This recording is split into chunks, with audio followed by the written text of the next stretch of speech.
Merci donc, à tout le monde d'avoir répondu présent. Donc, messieurs les chefs d'établissement, mesdames, messieurs les directeurs, les directrices, nos illustres invités de l'UNAPES, du CAPEP, de l'UCGE. Nous saluons la présence de toute l'équipe de l'IEF, de tous nos partenaires, des responsables du CEDEPS-COFI de Rufisque, l'équipe technique de l'IEF, chers élèves, honorables invités et surtout nos récipiendaires, les élèves vraiment méritants qui se sont distingués à l'issue de en tout cas, donc, de ces évaluations. Très sélectives. Oui, en tout cas, donc là, qui ont montré qu'eux, ils font partie de la crème, en tout cas la fine fleur donc, de nos écoles. C'est un moment très heureux de se retrouver dans cette salle de l'IEF, même si les conditions ne sont pas toujours idéales, et ça aussi nous nous en excusons, mais c'est un moment vraiment qui constitue un point d'orgue dans le déroulement de notre année scolaire. Parce que pendant longtemps, on s'est investi. Vos parents se sont investis. Donc depuis les familles, parce que je commence toujours par les familles.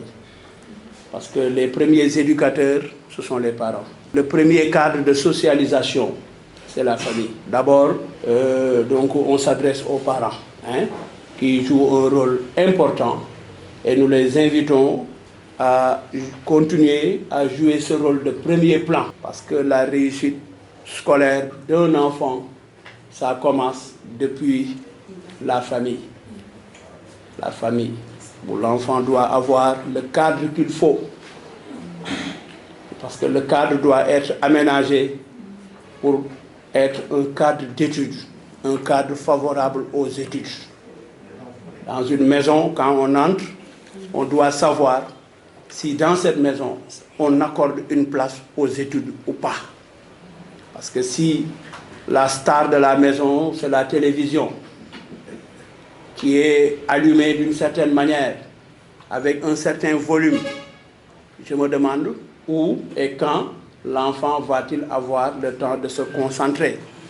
Parce que les études, dans donc l'utilisation du temps, c'est-à-dire on ne doit pas réserver aux études la portion congrue temporelle. C'est-à-dire quand tu n'as plus rien à faire, ou tu n'as plus personne avec qui discuter, maintenant tu dis que je sors mes bagages. Non. Ça, c'est de mauvais signes. Quand on voit ça dans une maison, cela veut dire qu'il y a lieu de s'inquiéter par rapport à l'avenir de ses enfants. Et dans une maison, encore une fois, depuis le préscolaire, l'enfant doit avoir son environnement lettré, les livres, les brochures, les documents. Et à votre âge, chacun doit avoir sa bibliothèque. Même le mobilier de la maison doit être repensé. Parce que souvent, il nous est arrivé de discuter autour de la table, des tables qu'il faut avoir.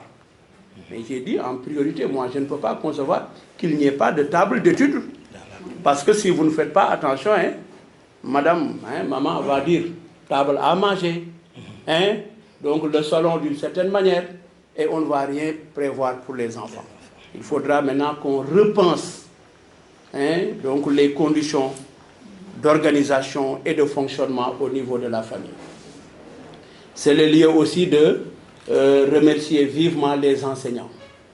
Les enseignants, les directeurs d'école, les déclarants responsables du public, du privé, qui sont de véritables capitaines d'industrie. Parce qu'ils pouvaient investir ailleurs. Quand je vois Kermama Anchou, quand je vois Kambal, quand je prends au hasard, et bon, parce que je vais ironiser un peu, quand je vois donc Ama School, Mais moi, je me dis que ça pouvait être des hôtels, hein? Peut-être même des hôtels californiens. Hein? Oui. Mais eux, ils ont choisi d'en faire des structures, des temples du savoir. Et véritablement, donc il y a d'autres devanciers comme eux qui véritablement sont les pionniers. Hein, parce que là aussi, il faut qu'on me fasse un peu l'histoire des écoles privées. Hein, ce matin, quand je discutais avec le chauffeur, il me parlait des premières écoles qui étaient là, qui avaient ouvert, hein, etc., etc. Donc cela montre que, à côté de l'État, parce que l'éducation étant un droit fondamental consacré par l'article 8 de notre Constitution, vraiment c'est l'État qui est débiteur par rapport à cette charge et par rapport à ces droits des enfants. Mais l'État ne peut pas tout faire. Et il y a un défi de qualité à relever. Des citoyens, des hommes et des femmes de bonne volonté, comme disait Jules Romain, donc, ont choisi d'investir un secteur où il est même difficile. Parce que souvent, hein, on se pose même des questions. Hein, comment arrive-t-il à s'en sortir? Hein? Parce que nous savons que les charges avec tout cela, peut-être même qu'il y a d'autres secteurs beaucoup plus rentables. Parce que aussi c'est une entreprise et vous y êtes, vous subissez la loi du monde des affaires. Ou vous faites profit, ou vous faites faillite. Et l'année dernière, le planificateur m'a donné une liste d'établissements qui, en dernier ressort, sont fermés au niveau de Rufisque. Donc, véritablement, nous félicitons tous ces citoyens, hommes, femmes de bonne volonté, qui ont ouvert ces structures et qui ont permis aux enfants, n'est-ce pas, donc, d'y étudier et surtout de produire de la qualité. C'est le lieu aussi de remercier toutes les structures comme le CEDESCOFI, hein, qui s'est engagé résolument dans une voie pour relever les défis de l'accès, surtout des filles. Et finalement, cette bataille est vraiment largement remportée parce qu'aujourd'hui, ceux qui étaient dans cette bataille se promènent en terrain conquis. Hein? Aujourd'hui, ils se promènent en terrain conquis parce que largement, donc, les indicateurs, en tout cas, sont au clignotant vert. C'est le lieu de remercier aussi nos partenaires de l'UNAPES, le CAPEP, hein, pour son rôle de premier plan, donc l'UCGE, hein, donc je ne prétends pas finir la liste, mais tous les acteurs, hein, qui sont dans ce partenariat avec l'école. Nous remercions particulièrement la cellule genre au niveau de l'IEF, avec le bureau qui est coiffé par l'inspecteur Faye. Hein, cellule genre, quand on le dit ici à l'IEF, déjà le porte-drapeau, c'est Mme Doumbia Doussouba-Dieye, hein, et toutes les dames qui travaillent avec elle. Je ne vais pas citer, hein, donc, parce que je n'ai pas fait de sieste. Hein, je ne suis pas sûr. Hein. Voilà. Et vraiment, je ne veux pas oublier. Donc, nous remercions aussi le comité d'organisation pour la qualité du travail, les enseignants qui ont concouru, qui ont participé à la correction. Hein, donc, tout le monde, hein, donc, nous remercions tout le monde. Et pour terminer, je remercie vivement les élèves et je vous félicite. Tout à l'heure, vous allez recevoir ces prix. Ce sont des encouragements pour vous dire que la voie que vous avez suivie, c'est cette voie. Nous sommes dans un monde de compétition. Et dans un monde de compétition, cela veut dire un monde de sélection. Il faut faire partie des meilleurs. Il faut être parmi les meilleurs.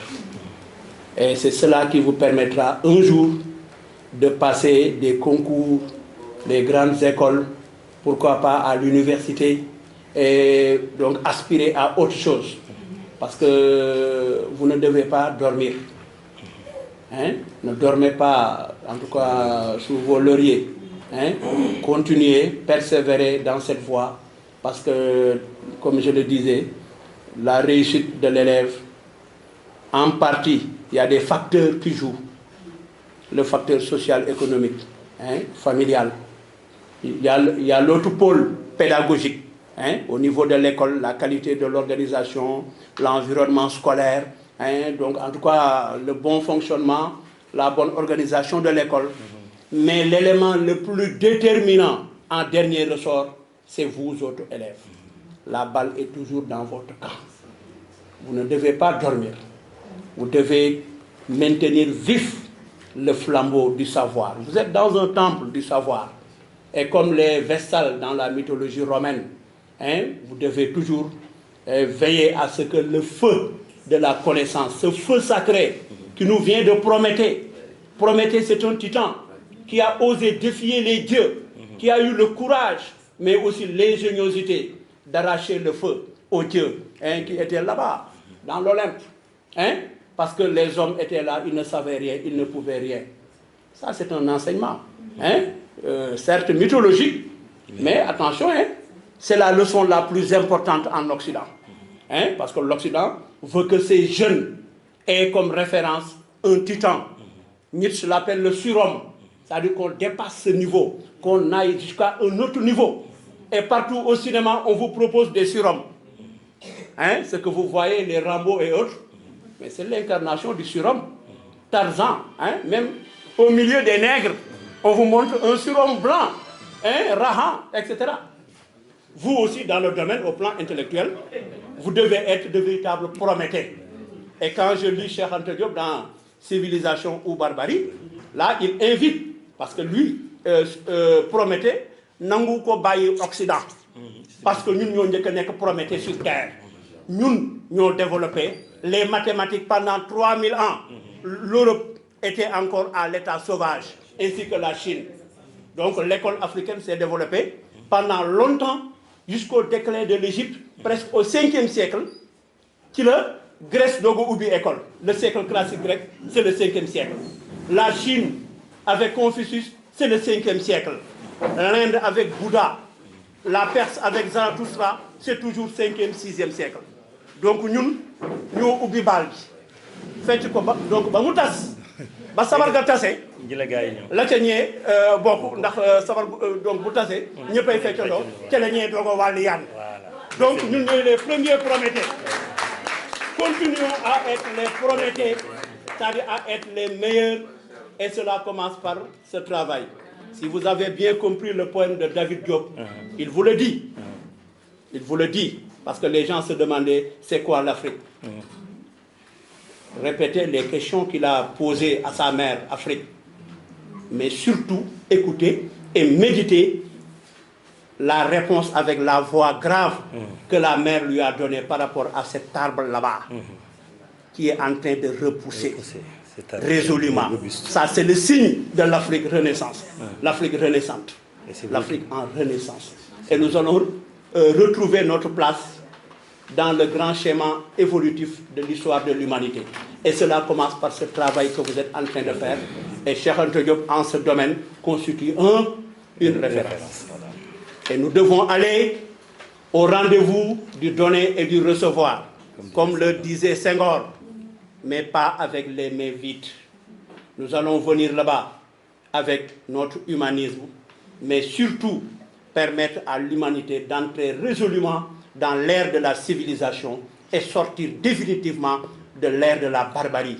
Parce qu'aujourd'hui encore, avec l'actualité, nous vivons la barbarie quelque part. Merci, merci.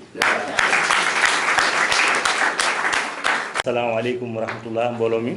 Donc, je me limiterai juste à des remerciements sincères. D'abord à l'égard des parents. Ces parents qui ont pu au moins bien arroser les germes qui sont en train de pousser. Masha'Allah, donc, comprenez bien les termes de Jean-Jacques Rousseau, qui nous avait toujours dit que on n'a pas le devoir d'être parent si on ne parvient pas à remplir les droits de père.